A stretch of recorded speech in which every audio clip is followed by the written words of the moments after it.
شہرت حاصل کرنے، فرسٹ پوزیشن ہو جانے کے بچھو بڑھ جاتے ہیں تو اس کا نقصان یہ ہوتا ہے کہ وہ کسی کو جان سے مار دینا، کسی کو شوٹ کر دینا، کسی کی گاڑی کو کلٹا دینا، ان ساری چیزوں سے، دوسرے کو زخمی کر دینا، نہر میں گرا دینا، ان چیزوں سے بھی باز نہیں رہتا۔ پھر ایک خواہش جو آج کے سارے نوجوانوں کو ہوتی ہے، فوراً کسی ملک میں چلے جائیں، کسی ملک میں جا کر کیا دینی اعلیٰ تعلیم حاصل کریں گے، کیا اس سے وہاں ملک میں جا کر عبادت کا زیادہ موقع مل سکے گا۔ لازمی بات ہے ایک شخص کو اپنی زندگی کو اسٹیبلش کرنے کے لیے، اپنی دنیا کو سنوارنے کے لیے دوسرے ممالک کا چار نظر آتا ہے اور اس چاند سے فائدہ حاصل کرنے کی کوشش کرتا ہے اور چلے جاتا ہے، اور وہ جناب وہاں جا کر تصویریں کھنچوا کر بھیجوں گا۔ بہرحال یہ دعوت اسلامی کے مدنی ماحول میں کیسے آئے، ایسی سوچ، کلچر، برادری والوں کا اس طرح کا ذہن ہونا، اس کے بعد اس عجیب سے ماحول سے ان کے نکلنے کے کیا اسباب ہوئے، آئیے انہی سے سنتے ہیں۔ لوگوں کے ساتھ لڑائی جھگڑے کرنے والے،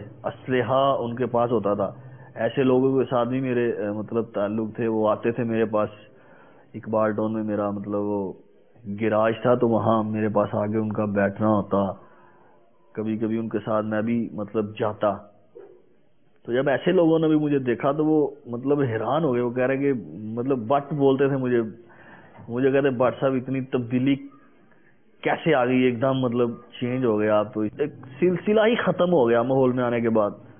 ایسے جو دوست تھے جن کے ساتھ کھائے پیے بغیر، راتیں گزارے بغیر، شادی دن کبھی ایسا نہیں ہوتا تھا کہ ایک دو دن کی جدائی پڑ جانی، تو ایسوں سے کافی خلا پڑ گیا، غیب آ گیا بیچ میں۔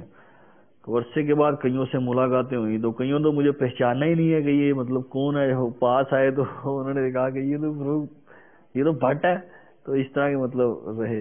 تو ماحول میں آنے کا ہمارا جو میرا سلسلہ بنا، وہ اس طرح کے ہم اکثر مال پہ جو ہے نا وہ ریسے کھیلتے تھے، تو وہاں پہ میرے ایک دوست میرے ساتھ ہوتے تھے، تو دیکھتے ہی دیکھتے ایک دم ہم نے دیکھا کہ وہ نمازی بن گئے، نماز کا شوق پیدا ہو گیا۔ نماز کا پوچھنا کہاں جا رہے ہو، تو انہوں نے کہنا کہ جی میں نماز پڑھنے جا رہا ہوں، آپ بھی آ جائیں۔ تو اس طرح لوگوں لڑکوں نے مذاق بھی اڑانا اس کا، طرح طرح کی باتیں کسنی اس کے اوپر کہ اب نماز شروع کر دی ہے، تو اس طرح لیکن بہرحال انہوں نے ہماری کسی بات پر کان نہ دھرے، توجہ نہ دی، وہ نماز پڑھتے رہے الحمدللہ۔ تو ایک دن ایک اور دوست تھے میرے، تو ہم دونوں اکٹھے بیٹھے ہوئے تھے، انہوں نے بتایا کہ مون بھائی جو ہیں بہت نمازی ہو گئے ہیں، بڑی نمازیں پڑھتے ہیں ماشاءاللہ۔ ایک مزے کی بات آپ کو بتاؤں، میں نے کہا بتاؤ، تو کہنے لگے کہ وہ نماز تو پڑھ ہی رہے ہیں، جو نماز روزانہ روٹین کی 5 پڑھتے ہیں وہ پڑھتے ہیں، اس کے ساتھ ساتھ وہ قضاء عمری بھی کر رہے ہیں، یعنی جو نمازیں ان کی قضاء ہوئی ہیں نا زندگی میں، وہ قضاء عمری بھی فاروق بھائی ساتھ ساتھ کر رہے ہیں۔ ایک دم بہت تبدیلی آئی ہے اس کے اندر۔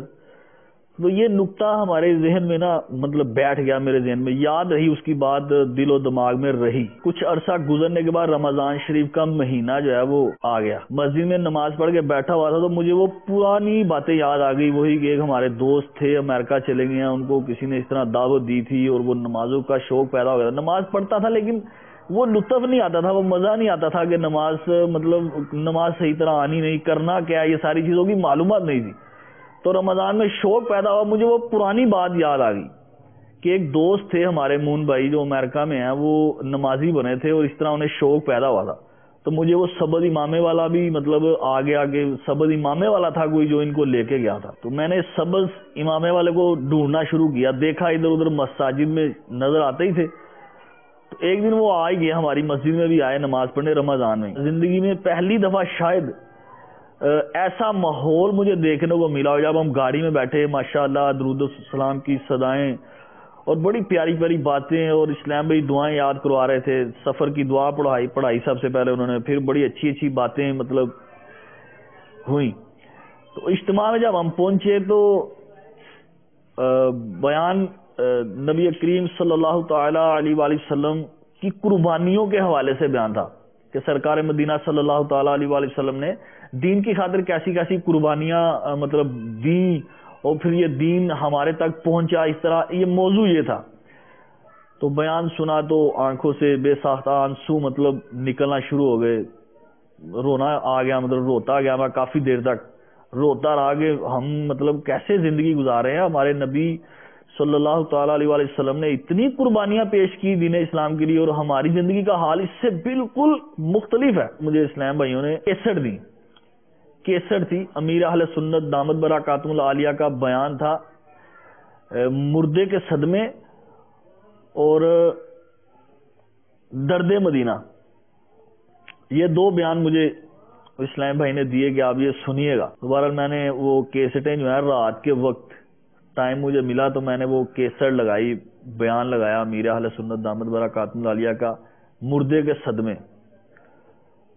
تو مردے کے صدمے جب میں نے سنا تو اس میں بھی بہت سارے عبرت کے مدنی پھول. مطلب ہم ایک دن مرنا ہے، قبر کے بارے میں تو کبھی سوچا بھی نہیں تھا، مریں گے قبر میں اتریں گے، اس طرح کے معاملات ہمیں بس اپنے ہی چکروں میں پڑے رہتے تھے. تو جب وہ مردے کے صدمے بیان سنا تو اس میں بھی مطلب بہت اپنے اوپر دکھ ہوا کہ کس انداز سے زندگی کو میں مطلب گزار رہا ہوں. تو بڑی شرم محسوس ہوئی کہ اس طرح نہیں ہمیں مطلب گزارنی چاہیے، اللہ کے خوف سے ڈرنا چاہیے، نمازیں پڑھنی چاہیے. اس کے بعد میں نے وہ درد مدینہ امیر اہل سنت دامت برکاتہم العالیہ کا بیان جو ہے وہ کیسٹ میں چلایا جب، تو اس میں بھی بہت زیادہ رکت ملی. جب وہ امیر اہل سنت مطلب سرکار مدینہ صلی اللہ تعالیٰ علیہ وآلہ وسلم کے عشق میں باپا آنسو ان کا بہانا اور باپا کا رونا یہ انداز میں نے دیکھا، تو ساتھ ساتھ مطلب اجتماع اور ان بیانات سے دل میں خوف خدا بیٹھا، عشق مصطفیٰ بھی آیا. تو الحمدللہ ساتھ ساتھ جب یہ بیانات سنے، خاص طور پہ درد مدینہ بیان سنا، تو امیر اہل سنت دامت برکاتہم العالیہ کی بھی محبت دل میں بہت گھر کر گئی. بیعت کرنے کے بعد اتفاق سے باب المدینہ کراچی جانا ہوا، نشست تھی باب المدینہ کراچی میں. اسلام بھائیوں نے کہا کہ آج چلیں باب المدینہ، تو امیر اہل سنت دامت برکاتہم العالیہ سے ملاقات بھی ہو سکتی ہے، ان کی زیارت ہو جائے گی. تو میرے دل میں آیا کہ جانا تو چاہیے. میں نے تیاری کی، الحمدللہ گھر سے اجازت لی تو میں چلا گیا باب المدینہ کراچی. تو فیضان مدینہ میں جب ہم مطلب پہنچے وہاں، بہت پہلے تو فیضان مدینہ کو دیکھ کے دل بہت خوش ہوا. ماشاءاللہ اندر سبز اماموں کے تاج سجے ہوئے اسلامی بھائی ماشاءاللہ، کوئی آ رہا ہے، کوئی جا رہا ہے، کوئی نوافل ادا کر رہا ہے، کوئی بیٹھا ہوا ہے تسبیح پڑھ رہا ہے. تو بہت دل خوش ہوا.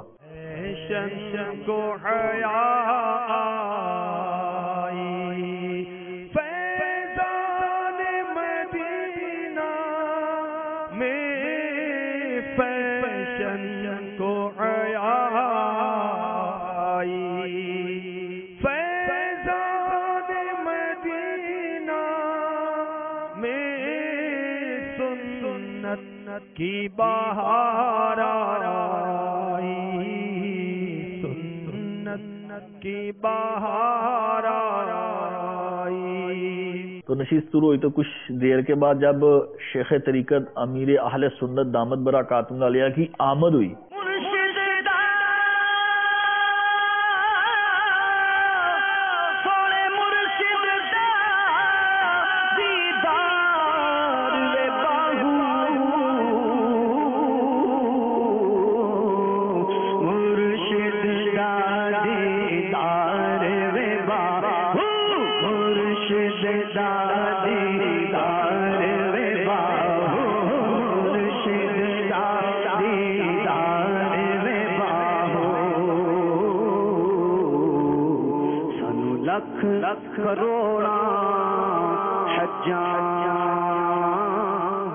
تو جب امیر اہل سنت دامت برکاتہم العالیہ تشریف لائے تو میری آنکھوں نے ان کی زیارت کی.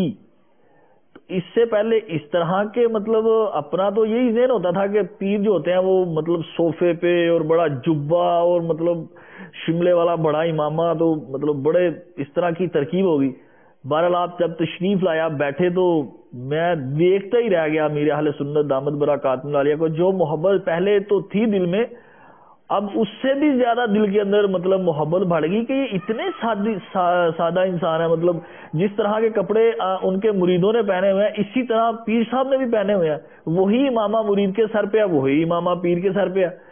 تو میں بہت مطلب دل خوش ہو گیا اور میں اپنے آپ سے کہنے لگا کہ میں نے صحیح جگہ جو ہے نا وہ مجھے اللہ تعالیٰ نے دی ہے، یہ صحیح ایک گھرانہ اللہ تعالیٰ نے دے دیا, ایسا مطلب انسان کا دامن اللہ تعالیٰ نے دے دیا.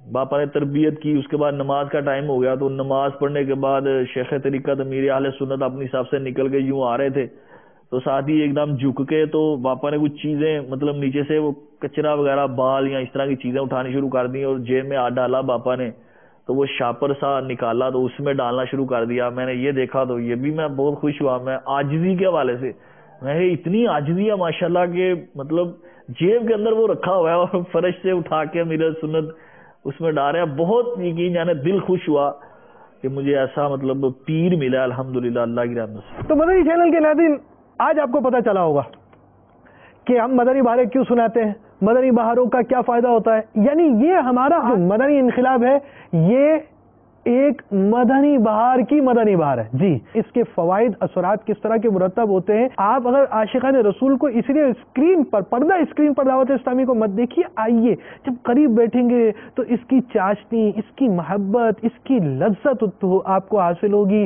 دور سے دیکھنے میں ماحول کتنی اس کی خوشبوئیں ہمیں مل رہی ہیں, قریب آ کر جب اس عطار کی دکان کے اندر ہم آ کر عطر سے معطر ہونا شروع ہو جائیں گے, عطر کی خوشبوئیں لوٹنا شروع ہو جائیں گے, تو اس کی کیسی برکتیں ہوں گی آپ کے معاشرے میں. آپ جیسے افراد میں رہنے والا, ہماری جیسے لائف سٹائل کو گزارنے والا فرد ایک دم تبدیل ہو گیا. تبدیل ہونے کے بعد حلیہ چینج ہوا, لائف سٹائل چینج ہو گیا, اور وہ لائف سٹائل چینج کر آج ایک نمونہ بن کر آپ کے سامنے ہم لے کر آ رہے ہیں. اور یہ آپ کو خاموشی سے دعوت دے رہا ہے, جب میں تبدیل ہو سکتا ہوں تو آپ بھی ہو سکتے ہیں. مدنی انقلاب.